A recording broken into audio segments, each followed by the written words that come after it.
نبی کریم صلی اللہ علیہ وآلہ وسلم وہ وقت آتا ہے کہ صف بندی فرما رہے ہیں جنگ کے لیے. بڑا خوبصورت واقعہ. جنگ کے لیے صف بندی فرما رہے ہیں. سرکار مدینہ صلی اللہ علیہ وآلہ وسلم کے ہاتھ مبارک میں ایک چھڑی ہے, تیر ہے, اور آپ علیہ الصلوۃ والسلام اس تیر کے اشارے سے غلاموں کو کہہ رہے ہیں جو آگے ہوتا ہے یا پیچھے ہوتا ہے اس سے کہتے ہیں کہ صف کے اندر بالکل سیدھے ہو جاؤ. حضور علیہ الصلوۃ والسلام کے غلام حضرت سیدنا سواد بن غزیہ رضی اللہ تعالیٰ عنہ یہ صف سے تھوڑا آگے نکلے ہوئے تھے. سرکار جب صف کی درستی کرتے کرتے وہاں تک پہنچتے ہیں تو آپ علیہ الصلوۃ والسلام نے اپنی اس تیر سے ان کے پیٹ کے اوپر ذرا سی چوٹ دی, ذرا سی ہلکی سی بالکل ان کے پیٹ کے اوپر لگاتے ہیں اور فرماتے ہیں استوی یا سواد, کہ اے سواد اپنی صف کو درست کر لو, جو لین ہے اس کے اندر بالکل صحیح طریقے سے کھڑے ہو جاؤ. تو نبی کریم صلی اللہ علیہ وآلہ وسلم کے یہ غلام جب سرکار مدینہ کا یہ حکم سنتے ہیں تو اپنی صف کے اندر بالکل برابر ہو جاتے ہیں. لیکن آپ علیہ الصلوۃ والسلام سے عرض کرتے ہیں یا رسول اللہ صلی اللہ علیہ وآلہ وسلم, آپ نے میرے پیٹ کے اوپر ضرب لگائی ہے, میں اس کا بدلہ لینا چاہتا ہوں. بدر کا میدان ہے, کفار سامنے کھڑے ہیں, بے سر و سامانی کا عالم ہے مسلمانوں کا, سارے حضور کے غلام دیکھ رہے ہیں کہ حضور علیہ الصلوۃ والسلام جنگ کے لیے صف بندی فرما رہے ہیں اور یہ سواد حضور کو کیا کہہ رہا ہے,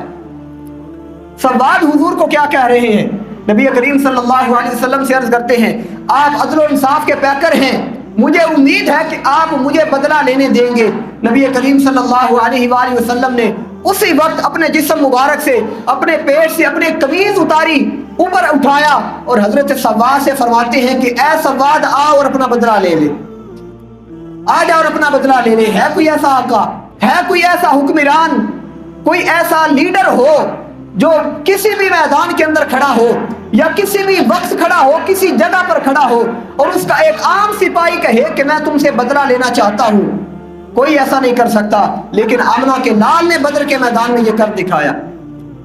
اور امت مسلمہ کے لیے یہ پیغام دیا کہ جہاں پر تم قصوروار ہو, جہاں پر تم عدل و انصاف کے کٹہرے میں کھڑے ہو, وہاں پر یہ نہ دیکھو کہ نیچے والا کون ہے, بلکہ یہ دیکھو کہ عدل اور انصاف کا جو ترازو ہے وہ کیا کہہ رہا ہے. نبی کریم صلی اللہ علیہ وآلہ وسلم نے فرمایا کہ اے سواد آؤ اور اپنا بدلہ لے لے. حضرت سواد نبی کریم صلی اللہ علیہ وآلہ وسلم کو جب دیکھتے ہیں کہ آپ علیہ الصلوۃ والسلام نے اپنا جو قمیض مبارک ہے اس کو اپنے پیٹ سے اٹھایا ہوا ہے